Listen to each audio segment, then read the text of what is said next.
اور بدلہ کیسے ہوا؟ جب امام علی مقام شہید ہو گئے تو وہ جو امیر تھا کوفہ کا، جو براہ راست انوالو تھا آپ کے شہید کرنے میں، وہ عبید اللہ بن زیاد تھا بدبخت، اور اس کو یزید کا حکم تھا، اور عبید اللہ بن زیاد کوفہ کا گورنر تھا۔ تو آقا علیہ السلام کا فرمان تھا کہ 70,000 کو 2 سے ضرب دے کر 1,40,000 طن شہادت حسین کے بدلے لیے جائیں گے۔ اب وہ حدیث کوٹ کر رہا ہوں اور حدیث سے صحیح ہے۔ اس عبید اللہ بن زیاد سے بدلہ کیسے لیا گیا؟ کسی تاریخ کی کتاب سے نہیں، یہ بھی جامع ترمذی، اور امام ترمذی فرماتے ہیں ھذا حدیث حسن صحیح، اعلی مرتبے کی یہ حدیث، ایک طریق سے حسن ہے، ایک طریق سے صحیح ہے، اعلی مرتبے کی صحت پر ہے۔ آمش روایت کرتے ہیں عمارہ بن عمیر سے، امام ترمذی نے روایت کیا، فرماتے ہیں لما جیء براس عبید اللہ بن زیاد واصحابہ نددت فی المسجد فی الرحبہ، پھر وہ مختار بن ابی عبیدہ ثقفی اٹھا جس نے 1,40,000 قتل کیے اور بنو امیہ سے انتقام لیا شہادت حسین کا، اور یہ وہ وقت ہے جب پھر بنو عباس کی حکومت قائم ہوئی۔ مختار بن ابی عبیدہ ثقفی، اس نے عبید اللہ بن زیاد سے قتال کے لیے، اسے قتل کرنے اور اس کی فوج سے جنگ لڑنے کے لیے اس نے بھیجا ابن اشتر کو بھیجا عبید اللہ بن زیاد ثقفی نے۔ ابراہیم بن الاشتر النخعی، پورا نام ہے ابراہیم بن الاشتر النخعی، تو ابراہیم بن اشتر کو بھیجا کس نے؟ مختار بن عبید الثقفی نے، کہ جا کے عبید اللہ بن زیاد کے ساتھ لڑو، جنگ کرو اور اس کا تخت الٹو اور اس کو قتل کرو۔ چنانچہ ابراہیم بن اشتر النخعی آیا اور جنگ میں اس نے اپنے ہاتھوں سے ابن زیاد کو قتل کیا، اپنے ہاتھوں سے ابن زیاد کو قتل کیا۔ اس لشکر کو فتح ہوئی اور بنو امیہ کا وہ گورنر، پورا لشکر اور باقی سلطنت تاخت و تاراج ہو گئی۔ جب ابن مرجانہ، یہ لقب ہے اسی عبید اللہ بن زیاد کا، جب اس کو قتل کر دیا تو اس کا بھی سر کاٹا گیا اور اس کے لوگوں کے بھی سر کاٹے گئے اور اسی طرح نیزوں پر چڑھائے گئے جس طرح امام حسین اور ان کے اصحاب اہل بیت میں سے ان کے سر انور چڑھائے گئے، اور سر اس کا کاٹ کر مختار ثقفی کے پاس بھیجا گیا، ابن زیاد کا سر، اور باقی بھی مقتولین کے سر جو قاتلین امام حسین میں سے تھے، ابن زیاد کے لشکر کے لوگ، ان کے بھی کٹے ہوئے سر اکٹھے ڈیرا دیا گیا، ایک مسجد میں ڈیر لگایا گیا۔ جب یزید بدبخت کے پاس امام علی مقام امام حسین کا سر انور اور شہداء کربلا کے سر انور پہنچے تھے، وہ بدبخت بھی اپنا تخت جامع مسجد اموی میں لگا کے بیٹھا تھا، وہ بھی مسجد کی جگہ تھی، تخت جو بعد میں خلیفہ اموی کے نام پہ بڑی مسجد بن گئی، وہ بھی اس کے سین میں تخت لگا کے بیٹھا تھا۔ مختار ثقفی بھی مسجد کے سین میں بیٹھا تھا۔ یہ کٹے ہوئے سر قاتلین حسین کے بھی اس مسجد کے سین میں ڈھیر لگائے گئے۔ جامع ترمذی کی حدیث صحیح، دیکھیے کس طرح قاتلین حسین سے اللہ نے بدلہ لیا ان بدبختوں سے۔ جب وہ سروں کا ڈھیر لگا دیا گیا تو اس وقت حدیث پاک کے لفظ ہیں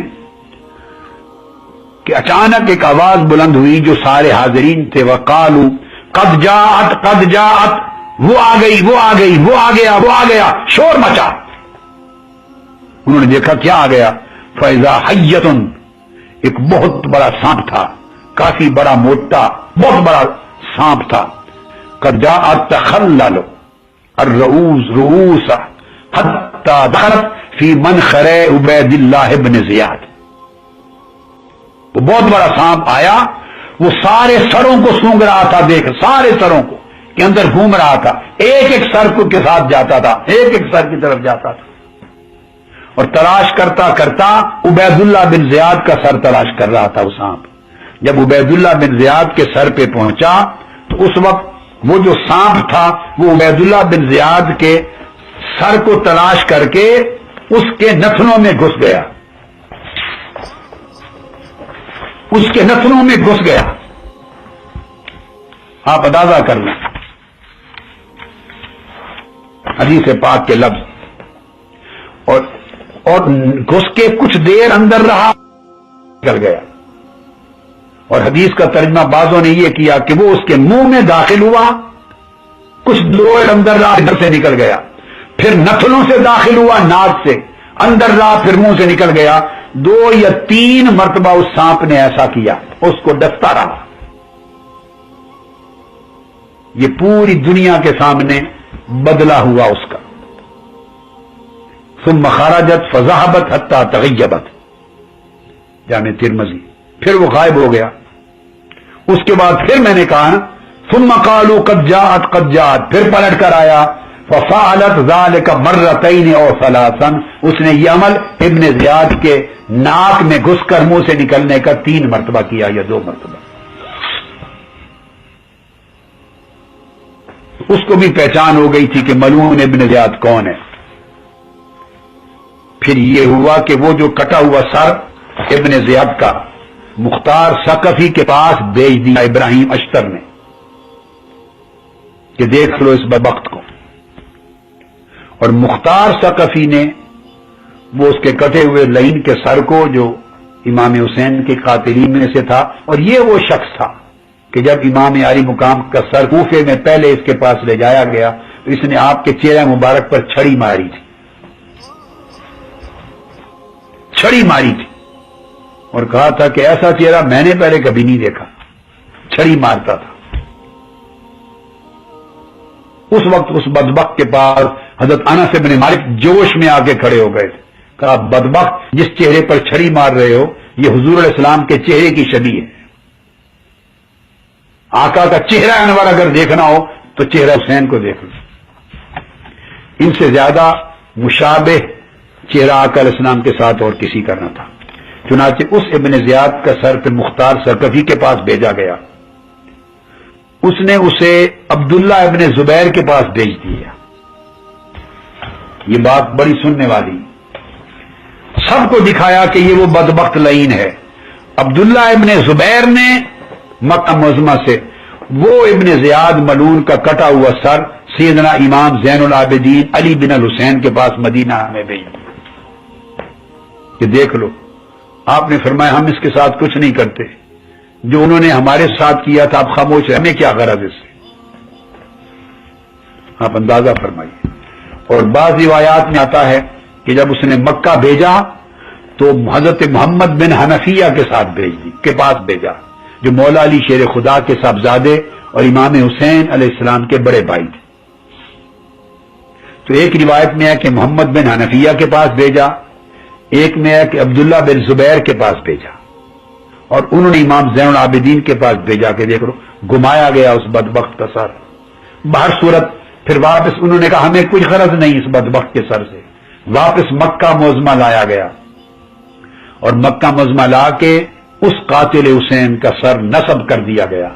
اور ابراہیم بن الاشتر جس کا میں نے ذکر کیا اس نے پھر اس کے سر کو اور اس کے جسم کو جلا دیا.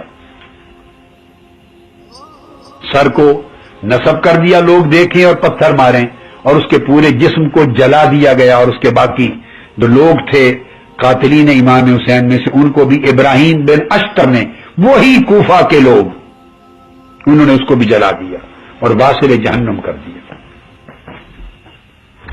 یہ آقا علیہ الصلوۃ والسلام کا وہ فرمان کہ کس طرح ان بدبختوں سے اللہ بدلہ لے گا.